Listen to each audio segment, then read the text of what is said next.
예, 박수 쳐주셔도 됩니다.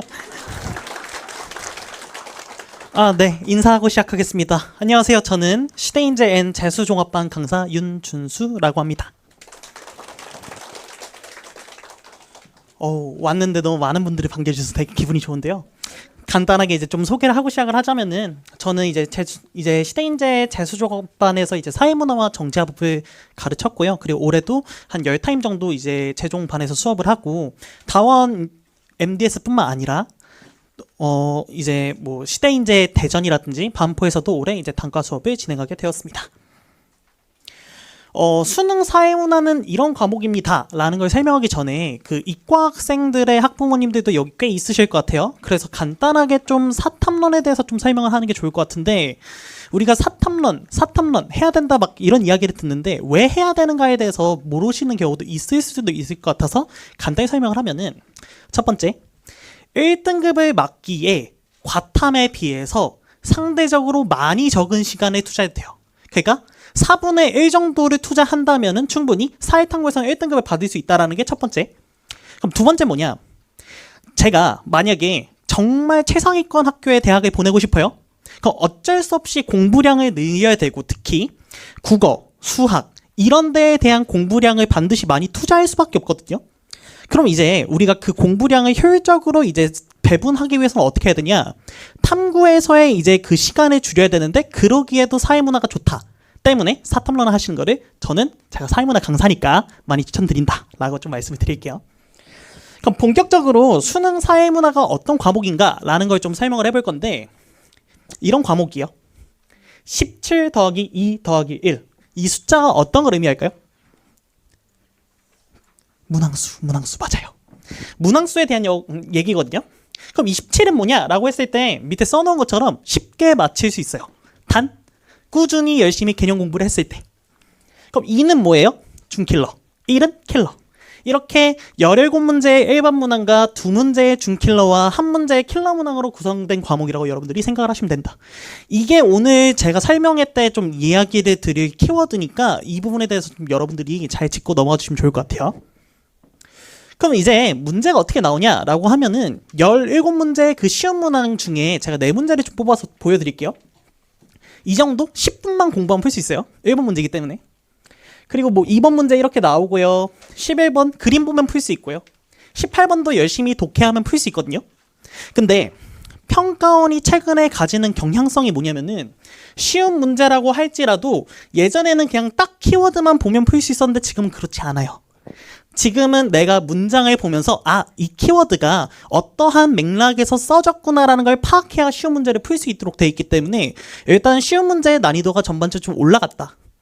동시에 그러다 보면 생기는 문제가 뭐냐면은, 쉬운 문제에서 시간을 많이 쓰다 보니까 준킬러라든가 킬러에서 시간을 더 써야 되는데 시간이 부족해서 결국은 20문제를 다 못 푸는 경우도 생겨요. 그런 면에서 좀 특이한 사항이 있다라고 말씀을 드릴 수 있고, 그 다음은 이제 준킬러 2문항, 올해 문항을 보여드릴 건데, 5번 문항도 보시면요 되게 길어요. 이 문제도 근데 결국은 중요한 게 뭐냐면은 독해력이요. 그러니까 우리가 한번 생각해 봐야 될 게, 평가원이 도대체 왜 독해력을 요구할까 라고 이야기를 하면은 아마 학부모님들도 잘 아실 거예요. 최근 학생들에 대해서 우리 교육평가원, 이제 교육과정평가원이 생각하기에 문해력이 부족하니까 이거 이러다가 진짜 큰일 날 것 같아. 그러니까 수능에서라도 이 독해력을 쓸 수 있도록 해서 얘네가 나중에 어른이 돼도 독해력이 너무 모질라지 않게 하자 라는 의도로 계속 이렇게 독해력을 요구하는 문제를 출제하고 있다. 그 다음 8번이요. 얘는 어떤 문제냐면요, 그냥 어떤 기관들의 좀 동그라미를 하면서 표시하고 푸는 문제인데, 사회문화라는 과목이 여러분들도 들어보셨겠지만 타임어택 과목이다 보니까, 그러니까 시간이 부족한 과목이다 보니까 정확하게 모두 찾는 게 쉽지 않은 거예요. 그래서 이제 이런 문제도 많이 틀리더라. 그럼 마지막 킬러인데요. 벌써 길죠? 풀기 쉽게 생겼어요. 그래서 보면은 얘는 어떤 문제냐면요, 벤 다이어그램이라고 이렇게 해서 공통분모랑 차이나는 부분을 이제 찾아서 각각의 수치를 찾고 이 선지를 해결하는 문제인데요. 이 문제마저도 여기서 조건을 봤을 때 내가 이거를 키워드만 보고 풀면은 그 문장 전체의 맥락을 몰라서 숫자 계산이 잘못 나오는 경우가 생겨요. 그래서 결국은 전반적으로 싹 다 독해력을 요구하고 있다라고 좀 정리를 할 수 있을 것 같아요. 그럼 이제 두 번째 얘기를 해보겠습니다.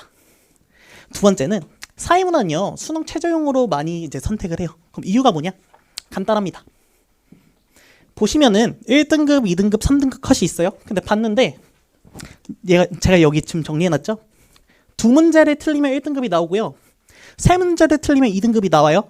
근데 제가 방금 어떤 이야기를 했었냐면은 17 플러스 2 플러스 1이라고 했죠. 즉 1하고 2문항을 버려버려도 2등급이 나와요. 그리고 그 2 플러스 1문 이제 두 문제와 한 문제 중에 한 문제 또는 두 문제를 맞히면은 1등급이 나와. 그런 면에서 이 사회문화가 이제 좋은 과목이다. 그래서 많이 선택한다라고 좀 정리를 할 수 있고. 근데 올해 거잖아요. 그러면 이때만 이런 거 아니에요? 라고 생각을 하실 수 있지만 그렇지도 않다. 재작년과 작년 컷을 가져왔는데요. 마찬가지로 두 문제 틀리면 1등급이고요. 세 문제 틀리면 2등급이에요. 이런 면에서 사회문화는 이제 여러분들의 이제 자제분들의 이제 하방을 지켜주기에 되게 좋은 과목이다라고 제가 좀 정리를 해서 말씀드릴 수 있을 것 같아요. 그럼 이 정도로 해서 제가 일단은 사회문화 어떤 과목인지에 대해서 좀 이야기를 했고 어떻게 공부해야 되는가에 대해서 저희 커리큘럼과 좀 더불어서 이야기를 해볼게요. 자, 질문의 시간이 돌아왔습니다. 자, 17하고 이제 두 문항 더하기 한 문항 중에 뭐를 먼저 우리가 다 맞힌다고 생각하고 공부를 해야 될까요? 다 대답을 해주시네요. 17이요. 왜겠어요? 배점은 비슷하거든요. 배점은 비슷해요. 그리고 제가 마지막에 이야기를 하겠지만 이 사회문화라는 과목이 수능 때 안 흔들리기 위해서는 하방이 되게 중요하거든요. 이 17문제를 맞춰주는 게. 좀 그런 면에서 제가 설명을 하기 위해서 저의 과거 학창시절 고등학교 3학년 때의 이야기를 좀 소개를 해볼게요. 사회문화를 이제 하는데 사회문화를 하고 제가 6월 모의 평가도 100분위가 99 나와서 1등급이 나왔고요. 9월 모의 평가 때도 제가 100분위가 99가 나왔어요. 그럼 난 됐다. 이제 도표만 파자. 라는 생각으로 도표만 하고 하다가 제가 수능 때 몇 등급 나왔을 것 같아요? 4 나왔어요. 4. 믿기지 않죠?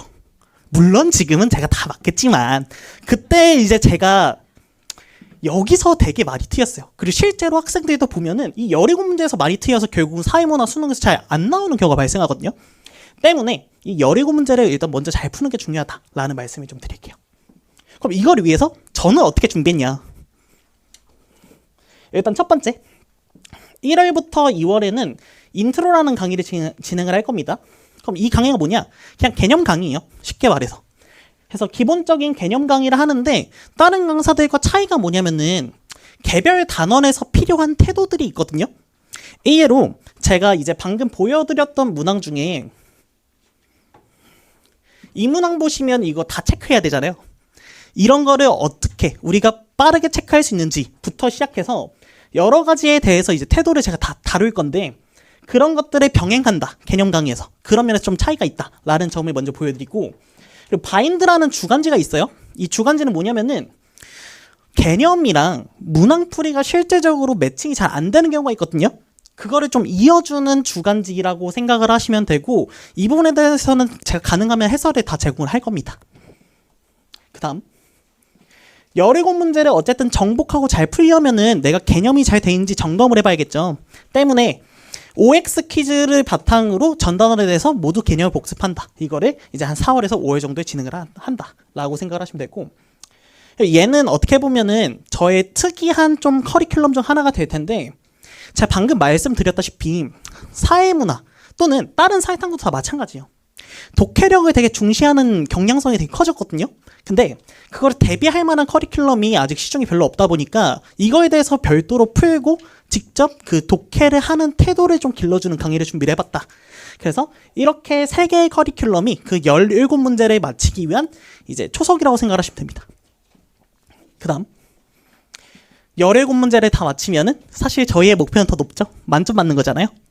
그래서 이제 2 더하기 1, 이 세 문항을 이제 맞히는 게 또 중요할 텐데 세 문항을 어떻게 맞힐 거냐?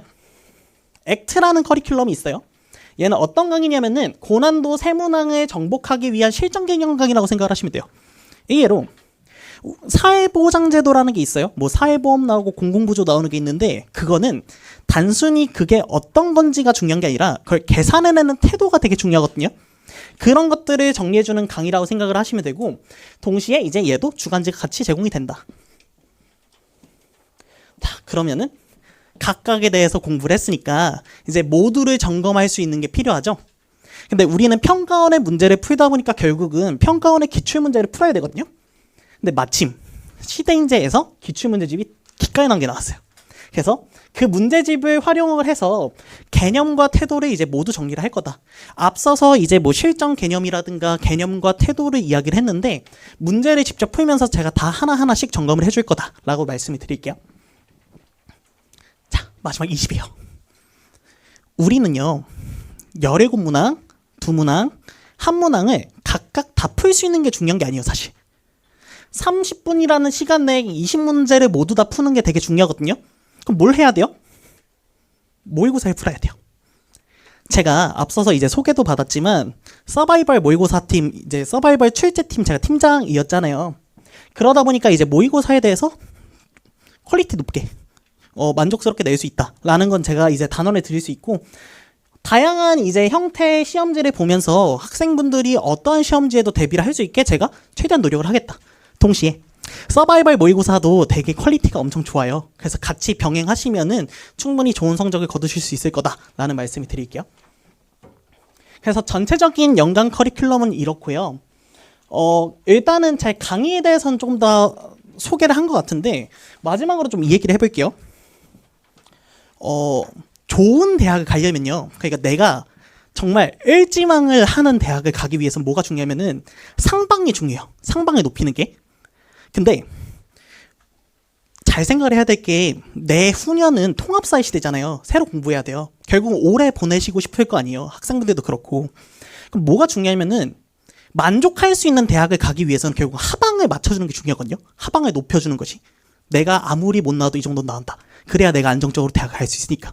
그래서 저도 실제로 그것 때문에 재수를 했었고, 제가 그런 면에서는 충분히 도움을 드릴 수 있다. 그래서 믿고 맡겨 주셨으면 좋겠고, 뭐 굳이 제 수업을 듣지는 않아도 돼요. 제 수업을 들으시면 정말 감사하겠지만, 그렇지 않아도 제가 전반적으로 말한 커리큘럼에 사실은 내용이 다 녹아 있는 거거든요.